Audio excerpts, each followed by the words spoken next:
And it just climbs off all by itself. It does it itself. Okay? Yeah, you're right there with me though.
Every time I open the hangar door to go flying, I realize that I'm one of the lucky guys doing something that I dreamt of as a kid.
In November 1971, 2 Israeli fighter jets raced to intercept an unidentified aircraft.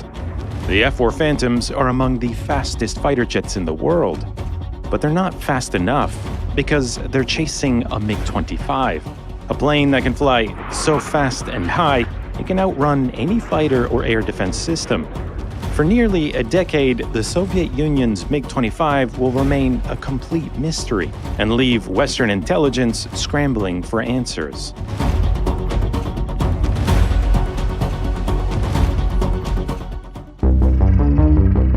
In the opening years of the Cold War, a new kind of weapon emerged, the intercontinental bomber, an aircraft with enough range to reach nearly any part of the world to deliver a nuclear strike.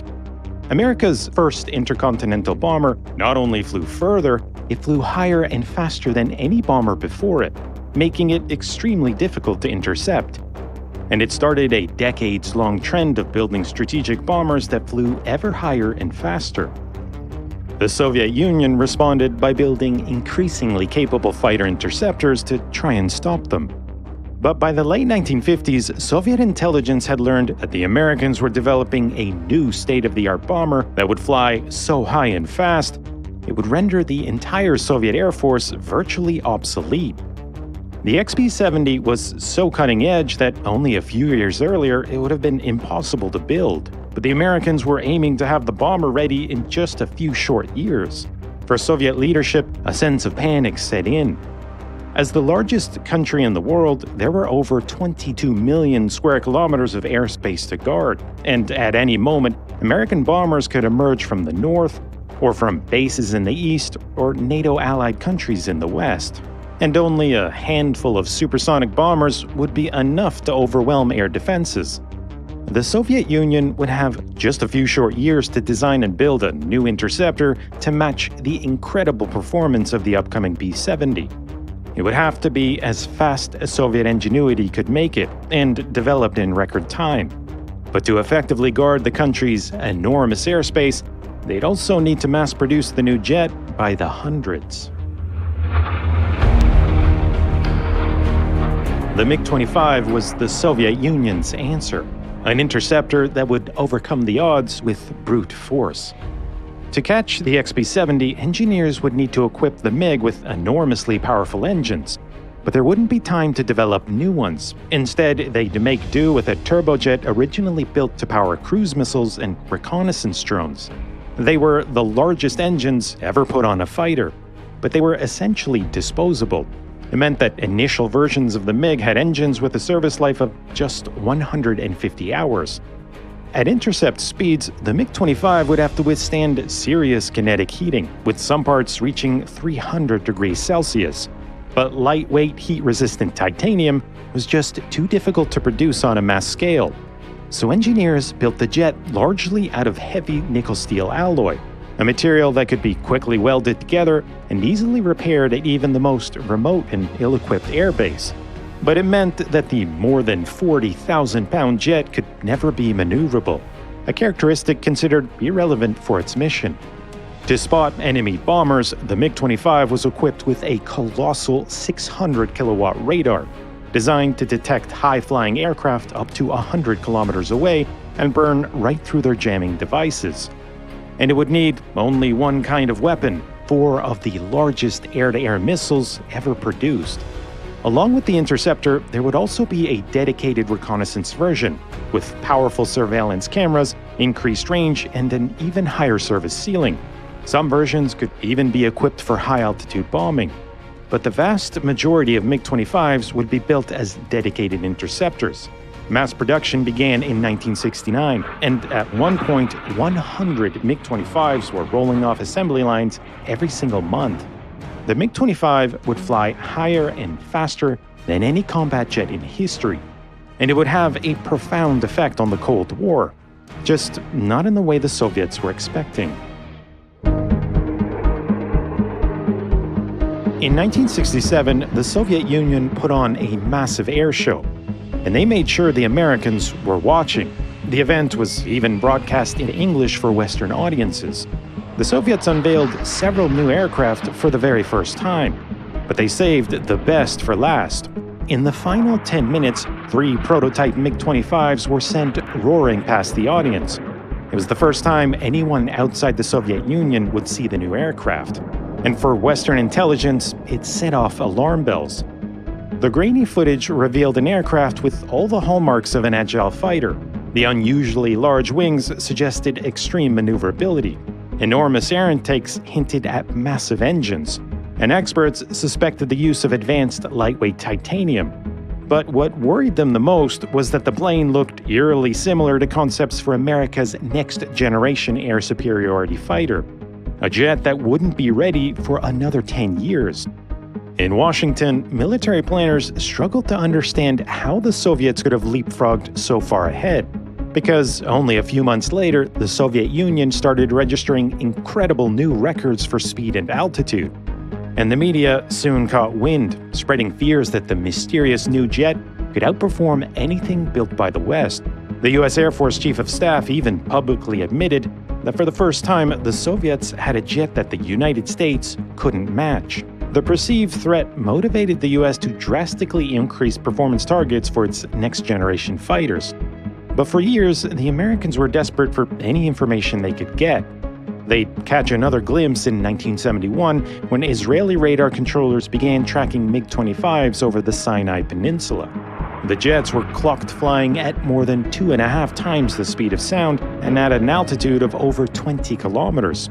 At one point, they even tracked one of the MiGs accelerating beyond Mach 3. But the jets flew so high and fast, no fighter in the world could catch them. For over a decade, the MiG-25 remained a mystery and continued to worry Western intelligence. But that was about to change in the most dramatic way possible. On September 6, 1976, the Soviet Union's most secretive jet showed up seemingly out of nowhere over northern Japan. It then made a dramatic crash landing at a sleepy commercial airport, nearly colliding with an airliner and skidding right off the end of a runway. It was the first time anyone in the West would see a MiG-25 in person, and as curious onlookers gathered, no one seemed to know where it had come from or how it got there. Piloting the MiG was 29-year-old Lieutenant Viktor Belyanka. He was quickly taken into custody, where he explained that he escaped the Soviet Union to seek asylum in the United States. Disillusioned with life in the Soviet Union and harsh conditions at his airbase, Belyanka had planned his escape for months. While on a training exercise over the Sea of Japan, he reported engine trouble, giving him a chance to fall back from his group. Belyanka then descended low enough to evade radar detection. Once out of Soviet airspace, he set course for the nearest Japanese airbase. But with limited fuel and difficulty navigating, he was forced to find the nearest airport. Belyanka was well aware that his MiG-25 was a prized possession, and he provided invaluable information to Western intelligence, who shipped his MiG to a nearby airbase to examine every inch of it. And they were in for a shock of a lifetime. The MiG-25 obviously wasn't the agile fighter they were expecting. Its heavy stainless steel airframe severely limited maneuverability, and the large wings were needed just to keep the jet airborne. The engines, while powerful enough to exceed Mach 3, couldn't sustain those speeds without permanent damage, meaning the practical limit was around Mach 2.8. The MiG's radar was powerful, but lacked look-down capability, meaning it couldn't track low-flying targets. The compromises that Soviet engineers were forced to make were now glaringly apparent. But they wouldn't have mattered much for intercepting a high-altitude supersonic bomber like the B-70. But the B-70 never made it into production. Instead, the Americans switched their tactics from high-speed, high-altitude to low-altitude radar and defense-evading aircraft, leaving Western intelligence perplexed as to why the MiG-25 was produced in such large numbers. The only other aircraft the interceptor would potentially have to guard against were a handful of reconnaissance aircraft. The same media that had once stoked fears about a Soviet superplane now openly mocked the MiG-25 as a crudely built machine that was more or less useless in combat, an inferior aircraft that proved that the Soviets were behind in technology. Belyanka's defection outraged Soviet leadership, who demanded that he return to the Soviet Union along with the stolen MiG.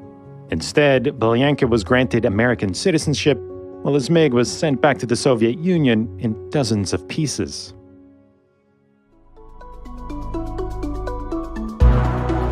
the Americans had learned everything there was to know about the MiG-25, and they now understood critical components of the Soviet air defense system.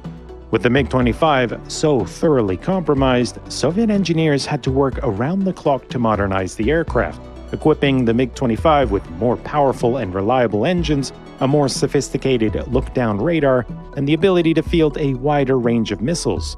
Meanwhile, older versions of the jet, no longer a closely guarded secret, were exported to other countries. In all, nearly 1,200 MiG-25s were produced. But more than 50 years later, the MiG-25 is still the fastest fighter jet ever built, an aircraft that would set 29 world records. In 1977, a MiG-25 climbed to an incredible altitude of 123,000 feet, setting a record that still stands today. Although the aircraft had been built to intercept high-altitude bombers, downgraded export versions even saw moderate success in combat. But by the late 1970s, the Soviet Union had moved on. Development of a next-generation interceptor was well underway, a jet that would have cutting-edge avionics, sophisticated engines, and a radar and weapon control system so advanced it could engage multiple targets simultaneously from 100 kilometers away and even link with other fighters to coordinate an attack, in the process instantly upgrading the capabilities of older Soviet fighters. Where the MiG-25's design was about brute force, the new MiG-31 would use the state-of-the-art to become the world's most formidable interceptor.